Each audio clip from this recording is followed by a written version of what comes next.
Hi hello నమస్తే welcome to human psychology. నేను సంచన. So ఈ మధ్య కాలంలో నేటి కాలంలో మనం చూసుకున్నట్టయితే యూత్ కావచ్చు, పెద్దవాళ్ళు కావచ్చు, ఎవరైనా సరే పైకి హ్యాపీగా ఉంటారు, బట్ లోపల మాత్రం మెంటల్ స్ట్రెస్ని క్యారీ చేస్తూ ఉంటారు. అసలు బేసిక్గా చాలా మందికి కౌన్సిలింగ్ ఎప్పుడు అవసరం, కౌన్సిలర్ దగ్గరికి ఎప్పుడు వెళ్ళాలి, ఇలాంటివి టాపిక్స్ గురించి మనతో మాట్లాడడానికి మనతో పాటు ఉన్నారు రామ్ మెట్టు లైఫ్ కోచ్ గారు ఉన్నారు. సో వారితో మాట్లాడి మరిన్ని డౌట్స్ క్లారిఫై చేసుకునే ప్రయత్నం చేద్దాం. నమస్తే రామ్ గారు. నమస్తే అండి. హాయ్ రామ్ గారు, ఎలా ఉన్నారు? నేను బాగున్నా, మీరు ఎలా ఉన్నారు? Yes, I'm super good. So ఈ మధ్య కాలంలో మనం చూసుకున్నట్టయితే చాలా మంది పైకి సోషల్ మీడియాలో కావచ్చు, బయట ఎక్కడ ఈవెంట్స్లో, పెళ్ళిళ్ళలో, ఫంక్షన్స్లో బయటకి చాలా హ్యాపీగా ఉన్నారు, బట్ పర్సనల్ లైఫ్ చూస్తే మాత్రం చాలా పెయిన్స్, లైక్ మెంటల్ పెయిన్ని క్యారీ చేస్తూ ఉన్నారు. ఎందుకని అంటారు? ప్రాబ్లమ్స్ అందరికీ ఉంటాయండి, బట్ మనుషుల్లో రెండు రకాలు. కొందరు ఏంటంటే చాలా ఎక్స్ప్రెసివ్గా ఉంటారు. లైక్ నాకు ఏదైనా ప్రాబ్లం ఉంది అనగా ఇమ్మీడియట్గా మా ఫ్రెండ్స్కి, రిలేటివ్స్కి లేదా ఫ్యామిలీకి చెప్పేసుకోవడం that this is what I'm going through అనేసి, నాకు హెల్ప్ కావాలని, లేదా చెప్పుకుంటే అట్లీస్ట్ కొంచెం లైటర్ ఫీలింగ్ వస్తుంది అని చాలా మంది ఏంటంటే ఎక్స్ప్రెస్ చేసుకుంటారు. బట్ ఒక కేటగిరీ ఆఫ్ పీపుల్ వాళ్ళు ఏంటంటే ఎంత బాధ వాళ్ళు గో త్రూ అవుతున్నా కూడా వాళ్ళు ఎక్స్ప్రెస్ చేసుకోరు. లైక్ ఒకటి ఏంటంటే చెప్పుకుంటే పరువు పోద్దేమో అనేసి, లేదా నేను చులకనైపోతానేమో అనేసి, అండ్ కొందరికి ఏంటంటే నేను I'll become the subject of talks అనేసి. సో ఇలా ఏంటంటే ఫర్ వేరియస్ రీజన్స్ కొందరు ఏంటంటే పైకి బాగా హ్యాపీగా కనిపిస్తారే కానీ they go through a lot with in. So ఇలాంటి వాళ్ళని అసలు ఎలా ఐడెంటిఫై చేయొచ్చు అనే ఒక అంశానికి వస్తే, because we know it is our responsibility. మన చుట్టూ ఎంతోమంది ఉంటారు, వాళ్ళు ఎంత బాధ ఉన్నా సరే చెప్పుకోరు, కానీ అట్లీస్ట్ మనం ఐడెంటిఫై చేయగలిగితే ఎంతో కొంత సపోర్ట్ ఇవ్వగలుగుతాం. కాబట్టి జనరలీ ఇలా ఎవరైతే ఉంటారో లైక్ హ్యాపీనెస్ అంటే బయటికి హ్యాపీగా ఉంటారు బట్ విదిన్ సఫర్ అవుతూ ఉంటారు, వీళ్ళలో ఒక ప్రైమ్ క్వాలిటీ మనం ఏం అబ్జర్వ్ చేయొచ్చు అని అంటే వీళ్ళు ఎక్సెసివ్గా బిజీ ఉండడానికి ట్రై చేస్తూ ఉంటారు అనమాట. రైట్. అండ్ మనం ఏంటంటే ఏదన్నా పర్సనల్ కాన్వర్జేషన్ని వాళ్ళు అవాయిడ్ చేయడానికి ట్రై చేస్తూ ఉంటారు అనమాట. ఈ అవాయిడ్ చేయడానికి షీల్డింగ్ ఫ్రేజెస్ రెండు ఉంటాయి వాళ్ళకి. ఏంటి షీల్డింగ్ ఫ్రేజెస్ అని అంటే, అరే నువ్వు బాగానే ఉన్నావా, ఏమైంది నీకు అనగానే ఫస్ట్ వాళ్ళు అనేది యా ఐమ్ ఫైన్ అనటమో, లేదా నేను కొంచెం బిజీ ఉన్నాను మళ్ళీ మాట్లాడదామా అని, అలా ఐఎమ్ బిజీ లేకపోతే ఐఎమ్ ఫైన్ అని అంటారు చూడండి. ఖచ్చితంగా they are going through some problem అన్నమాట. ఓకే. సో మీరు చెప్పినట్టు అడిగే వాళ్ళు ఉండాలి కదా ఫస్ట్. ఇప్పుడు ఎవరు అడుగుతున్నారు అట్లా? ఇప్పుడు మీరు చెప్పినట్టు అలా అడిగితే తెలిసిపోతుంది అన్నారు, బట్ అడిగే వాళ్ళు లేరు కదా. రైట్, అడిగే వాళ్ళు లేరు. అండ్ అడగకపోయినా దెర్ ఆర్ అదర్ ఇండికేటర్స్. ఇప్పుడు సో ది అదర్ ఇండికేటర్స్ ఏంటివి ఇక్కడ అని అంటే, ఫస్ట్ ఆఫ్ ఆల్ వాళ్ళలో మనకి we get to see some changes as well. Changes in terms of behaviour కానివ్వండి. సో వాళ్ళు ఏంటంటే వాళ్ళు చెప్పకపోవచ్చు నాకు ప్రాబ్లం ఉంది అనేసి, కానీ చీటికి మాటికి నాకు హెడేక్ వస్తుంది అని చెప్పడము, లేదా టైర్డ్గా కనిపిస్తూ ఉంటారు వాళ్ళు చాలా తొందరగా వాళ్ళు టైర్డ్ అయిపోవడం కానీ. సో హెడేక్ రావడం ఆర్ తొందరగా టైర్డ్ అయిపోవడం also is an indicator. So మనం కనుక అది అబ్జర్వ్ చేసాం అనుకోండి పక్కన వాళ్ళలో, దట్ వాళ్ళు తొందరగా టైర్డ్ అయిపోతున్నారు ఇంతకు ముందు మీద చూసుకుంటే. So that also is an indication. And ఇంకొకటి ఏంటంటే ఇది చాలామంది చేస్తుంటారు, ఇది over caring on others. So ఇప్పుడు సపోజ్ నేను ఏదో ప్రాబ్లంలో ఉన్నాను, నా ప్రాబ్లం మీద ఫోకస్ తీసేయటానికి నేనేం చేస్తానంటే నా చుట్టుపక్కల ఉన్న వాళ్ళ మీద ఎక్కువ ఫోకస్ పెట్టి వాళ్ళకి ఎక్కువ కేరింగ్ తీసుకొని, నీకేం కావాలో చెప్పు, ఇది కావాలో ఓకే నేను ఆర్డర్ చేస్తా అని ఓవర్ కేరింగ్ చూపిస్తూ ఉంటారు చూడండి. వాళ్ళు కూడా ఖచ్చితంగా they are going through a lot అనమాట. So these are some indicators where we understand okay వీళ్ళు పైకి హ్యాపీగా కనిపిస్తున్నారు కానీ they are really going through something serious అనేసి. ఓకే. సో చాలా మందికి కౌన్సిలింగ్ అనేది చాలా అవసరం. కొంతమంది హెసిటేట్ చేస్తూ ఉంటారు, కొంతమంది కౌన్సిలింగ్కి వెళ్ళాలంటే ఫియర్ ఫీల్ అవుతూ ఉంటారు.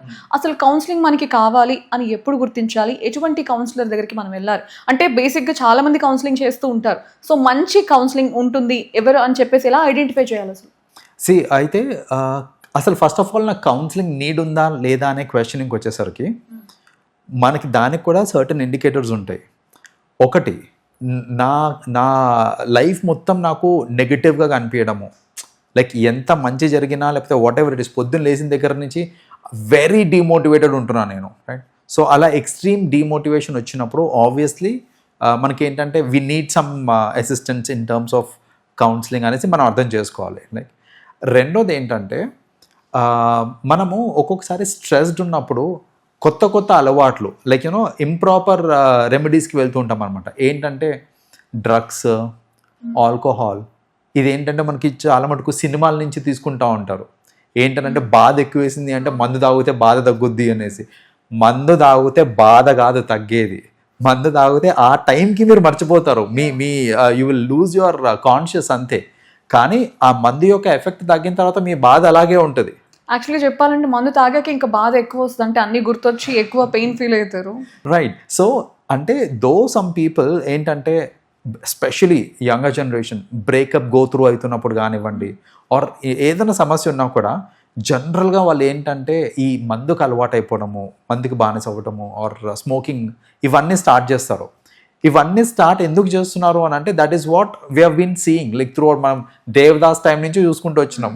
లైక్ బ్రేకప్ అయింది అని అంటే మందుకు బానిస అయిపోవాలి అనేది అక్కడి నుంచి స్టార్ట్ అయింది యాక్చువల్గా. లైక్ సో అలా ఏంటంటే అదొక ట్రెండ్ లాగా అయిపోయి, లేకపోతే అదొక ఫాల్స్ ఫినామినా అనేది క్రియేట్ అయిపోయింది అక్కడ. కాబట్టి ఇలా చేస్తూ ఉంటారు. సో మనం కూడా ఇలాంటి డ్రగ్స్ కానీ వీటికి కొత్తగా అలవాటు అవుతున్నాము అని అంటే we have to understand that నాకు కౌన్సిలింగ్ అవసరము అనేసి. So that is another indicator. Okay. So చాలా మంది పీపుల్ ఏం చేస్తూ ఉంటారంటే పీపుల్ ఒపీనియన్స్ని చాలా ఎక్కువగా తీసుకుంటారనమాట. తీసుకుని వాళ్ళేమనుకుంటారో వీళ్ళేమనుకుంటారో అనుకుని వాళ్ళ మైండ్ సెట్ని మార్చుకుంటారు. సో అటువంటి వారికి ఏం చెప్తారు? నలుగురు గురించి ఆలోచించడం to an extent is okay. అది కూడా ఎలాంటి సినారియోలో అంటే నేను ఒక యాక్షన్ చేస్తున్నాను నా లైఫ్లో, దానివల్ల సొసైటీకి ఇంపాక్ట్ పడుతుంది, అది కూడా ఒక నెగిటివ్ ఇంపాక్ట్ పడుతుంది అని అంటే ఎస్ నేను ఆలోచించాలి. నేను చేసే పనికి అసలు సొసైటీతో సంబంధం లేదు, ఆ నలుగురు ఏమన్నా అనుకోనివ్వండి, అసలు వాళ్ళకి డైరెక్ట్ రిలేషనే లేదు అని అనుకోండి, అసలు వాళ్ళ గురించి ఆలోచించొద్దు. Because generally what happens is చాలామంది ఈ నలుగురు ఏమనుకుంటారు అనే నోషన్లోనే వాళ్ళ లైఫ్ని వాళ్ళు సరిగ్గా లీడ్ చేసుకోరు, వాళ్ళకి కావాల్సింది వాళ్ళు చెయ్యరు. లైక్ ఫర్ ఎగ్జాంపుల్ కొందరు ఉంటారు ఏంటంటే నాకు ఒక అమ్మాయి అంటే చాలా ఇష్టము, నేను ఇప్పుడు అమ్మాయిని పెళ్లి చేసుకోవాలి అని అంటే ఆ అమ్మాయి she's from a different religion altogether or different caste altogether. అబ్బా ఇప్పుడు నలుగురు ఏమనుకుంటారు, వేరే వాళ్ళని లవ్ చేశారనుకుంటారు. సో ఇలాంటి థాట్స్. లేదా నాకు ఒక బిజినెస్ చేద్దామని ఉంది, నాకు నిజంగా చాలా బాగా టీ పెట్టడం వచ్చు, కానీ ఇప్పుడు నేను ఒక టీ షాప్ పెట్టుకోవాలి అంటే నలుగురు ఏమనుకుంటారు, రైట్? సి ఫ్రాంక్లీ స్పీకింగ్ నేను పెడితే నాకు తెలుసు దట్ నా పొటెన్షియల్కి I can grab a lot of customers, I can make a lot of money. కానీ ఇంత చదివి నువ్వు పెట్టుకుంది టీ కొట్ట అని అంటారు చూడండి, అలా అంటారేమో అనే థాట్లో ఎంతోమంది ఏంటంటే వాళ్ళకి నచ్చిన పనులు చెయ్యక దే విత్డ్రా ఫ్రమ్ ఇట్.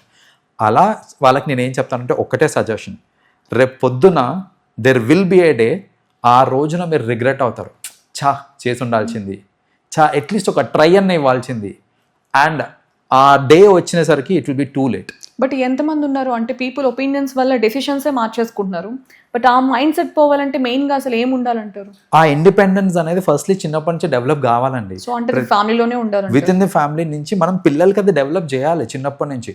అసలు హ్యాండ్ హోల్డింగ్ అనేది మనం ఏ లెవెల్లో చేస్తామనంటే ఈవెన్ టుడే నేను చూస్తూ ఉంటాను, ఇంటర్ పిల్లలు, డిగ్రీ పిల్లలు, వాళ్ళకి బట్టల షాపింగ్కి పేరెంట్స్ అని పోతారు. నేనేం బట్టలు వేసుకోవాలో కూడా మా పేరెంట్స్ డిసైడ్ చేస్తున్నారు అక్కడ, ఇది వేసుకోరా ఇది బాగుంది, లేదంటే కాలేజ్కి వెళ్ళాలన్నా సరే వాళ్ళే డ్రాప్ చేస్తున్నారు. పంపించచ్చు కదా పబ్లిక్ ట్రాన్స్పోర్ట్లో, ఇప్పుడు ఉండొచ్చు సరే ఓన్ కార్ ఉండొచ్చు, వాట్ ఎవర్ ఇట్ ఈస్. ఆ ఇండిపెండెన్స్ డెవలప్ చేయాలి అని అంటే వాళ్ళకి కూడా కైండ్ ఆఫ్ ఒక భయం ఉంటుంది కదా. సో అలా వదిలేస్తే ఎలా చేస్తారో అది కూడా, దానికి కూడా ఒక పిక్చర్ చూపించారు కదా చాలా మంది. అంటే కంట్రోల్డ్ మేనర్లో చేస్తే ఇట్ ఈస్ ఓకే.